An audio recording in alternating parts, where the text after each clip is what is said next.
You ever sit back and think, I've done everything right, so why does it still feel like I'm behind? You're smart.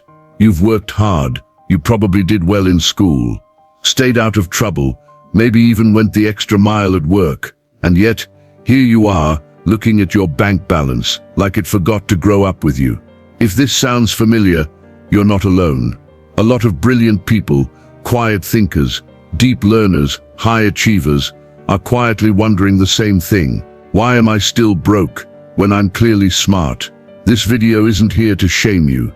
It's here to connect some dots that school, society, and even success gurus rarely talk about. Because being smart is a gift, but knowing how to use that gift in the real world, that's the real game. Let's talk about why intelligence doesn't always equal income, and how to flip the script. If you've ever stared at your paycheck thinking, this can't be it, if you've followed all the rules and still feel like you're falling behind, then you're not crazy, you're just waking up. Drop a comment below with the phrase smart, not stuck. I'll give it a heart to salute your clarity and the courage to ask deeper questions. And if this video is lighting up something inside you, if it's making you realize that intelligence alone isn't the finish line, smash that like button, subscribe to The Wealthy Edge, and let's rewire what success really looks like. Your mind is powerful. Now let's teach it to build wealth. From a young age, we're sold a promise. Work hard, get good grades, be smart, and success will follow. It sounds noble, clean, predictable. And at first it works. You raise your hand in class, you ace the exams, you collect gold stars, degrees, diplomas, you make your parents proud, you do everything right. Then you graduate, you get the job, you work late, you meet deadlines, you play by the rules, you shake hands, sit in meetings, impress your manager. You're climbing the ladder, just like they said you would. But then, somewhere along the way, the ladder stops climbing, and you start noticing something strange. People who didn't get straight A's, people who never finished college, people who once came to you for help, now they're the ones building companies, owning homes, traveling the world, buying back their time. While you're still trading hours for paychecks, you start to wonder, did I miss a memo? What happened to the formula? Here's the truth. No one put in the school curriculum. You weren't wrong. You were just taught to play a game with only half the rules. Yes, intelligence matters. Yes, discipline matters.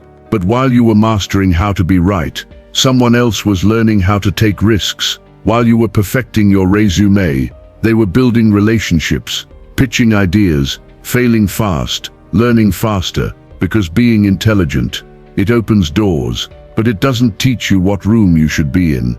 It doesn't teach you to think in terms of leverage, or ownership, or passive income, or how to solve problems people pay to have solved. It doesn't teach you to bet on yourself, to negotiate, to sell, to lead. It teaches you to be employable, but not necessarily free. So if you're feeling stuck, if you're wondering why your smarts haven't translated to the life you imagined, you're not broken, you're not lazy, you're not behind, you're just ready for the other half of the game. The part that doesn't reward perfection, it rewards initiative, adaptability, strategy, and the courage to step off the path you were given and build one of your own. Now let's talk about something most smart people avoid like the plague: risk. If you were the smart one growing up, you probably got praised for being careful, for getting things right, for coloring inside the lines and following the rules. You were taught that being precise, being correct, that's what gets you ahead. But here's the truth. No one told you in school, wealth doesn't come from playing it safe. It doesn't reward the most cautious. It rewards the bold, the strategic risk takers, the ones with the courage to move, even when the outcome isn't guaranteed. The richest people in the world, they're not always the ones with the highest IQs or the cleanest resumes. They're the ones who stepped off the beaten path, took a leap and bet on themselves. They launched businesses from their basements, built things that didn't exist yet. They took chances others were too afraid to take. And sure, some of those ventures failed, but they didn't stop. They kept building, Because they understood something most people never learn. Failure is part of the process. Fear is part of the path. And risk is the price of admission to the life you say you want. See, the real difference isn't intelligence. It's the willingness to move before everything feels certain. To leap before all the lights turn green. Because if you're always waiting for perfect timing, perfect conditions, perfect clarity, you'll never leave the driveway, and dreams don't drive themselves. Here's a quiet truth. Being smart doesn't mean you understand money. You might be able to quote Shakespeare on command, solve complex equations in your head, hold your own in deep conversations about philosophy, global politics, or neuroscience. But if no one ever taught you how credit works, if you've never been shown how compound interest can quietly build wealth or quietly bury you in debt, then you're not financially literate. You're just intellectually sharp. And here's the thing, it's not your fault. Because most schools, they'll spend 12 years drilling facts into your brain, and not a single hour explaining how a mortgage works or what a mutual fund is. Most families, they don't talk about money openly, if they even know how to. Most people, they're winging it, silently, awkwardly, hoping it all somehow works out. But here's the truth. Money has its own language. It speaks in words like assets, liabilities, equity, cash flow, margin. It moves in concepts like lifestyle creep, compound growth, passive income, and the time value of money. And if you don't speak that language, even brilliance won't save you from making poor financial choices. Because money doesn't care how smart you are, it cares how informed you are. But here's the good news. You can learn, one concept at a time, one book, one video, one conversation at a time.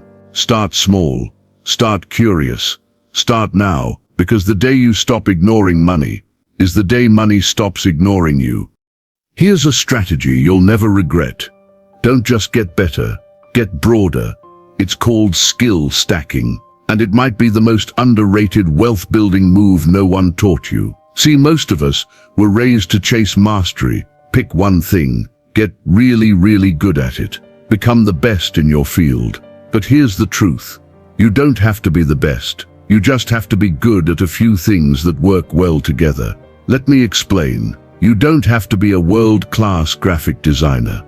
But imagine this. You're a pretty good designer.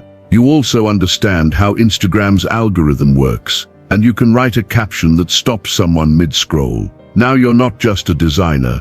You're a one-person content machine. That's rare, and rare gets paid. Or let's say you're not a top-tier coder.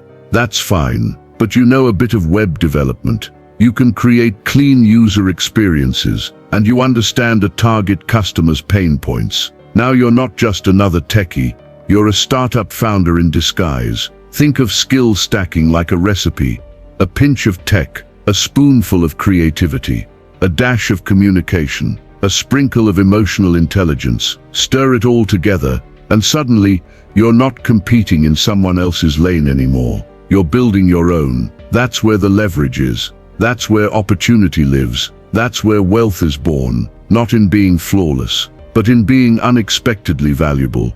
Because in a world full of specialists, being multidimensional makes you unforgettable. So yeah, get better, but also get broader. If you're waiting until everything is perfect, you're going to wait forever. Perfectionism feels noble, doesn't it? Especially if you're someone who's used to getting things right. You got praised for straight A's, for clean work, for being the one who never missed a detail. But here's the hard truth. The real world doesn't care to sugarcoat. Done is better than perfect. You don't grow by endlessly planning or tweaking or rehearsing in your head. You grow by doing, by releasing that rough first product, by uploading that cringe first video, by stumbling through that awkward first pitch. Ask any successful person how they started, and they'll tell you the same story. It wasn't pretty. That first client took weeks to land and paid next to nothing. That first YouTube video had terrible lighting and a shaky voiceover. That first business idea flopped spectacularly. But the second try, it got better. The 10th, sharper. The 100th, That's where the profit lives. Because progress doesn't show up when you're standing still. It shows up when you move, when you publish, when you launch, when you ship. Even if it's not perfect, momentum only meets those in motion. So let yourself be a beginner. Let it be messy. Let it be small. Let it be uncomfortable. Because messy is how mastery begins. And the people who build the biggest things in the world, they didn't wait until they were ready. They just started.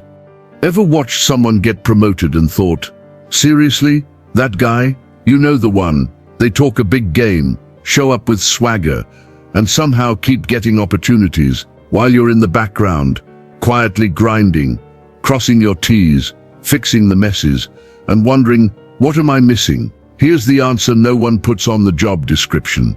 It's not always about who's the most qualified. It's often about who believes they belong. This is the Dunning-Kruger effect in action. People with less skill often think they're better than they are, and the people with true talent, they tend to second-guess themselves, overthinking, overanalyzing, underestimating their worth. So while you're busy triple-checking every email, every slide, every detail, someone with half your ability is already pitching to the boss, volunteering for the leadership role, or negotiating a raise. You see, in the real world, you don't get what you deserve. You get what you ask for. You get what you show up for, what you signal you're ready for. That doesn't mean fake it. It means own it. Speak up. Take up space. Raise your hand, even when you're nervous. Share the idea, even if it's not polished. Apply for the opportunity, even if you don't meet every checkbox. Because here's what confidence does that competence can't. Confidence makes people look twice. Confidence moves your name from the maybe pile to the shortlist. Confidence opens doors that your quiet excellence never will. Not because you're not good enough, but because no one knows you're there. And here's the wild part. Confidence is a skill. It's built, not born. And yes, sometimes it shows up as a whisper, not a roar. But even a shaky voice can shake a room. So stop waiting to feel 100% ready. Show up like you belong, and let the world catch up to your quiet brilliance. Because when you do, you stop watching people rise ahead of you in confusion, and you start realizing you were always capable. You just had to believe it out loud. So let's bring it home. If you're smart but still broke, it's not a failure. It's a signal, a wake-up call. It means you've mastered part of the puzzle. Now it's time to learn the rest. Start learning about money.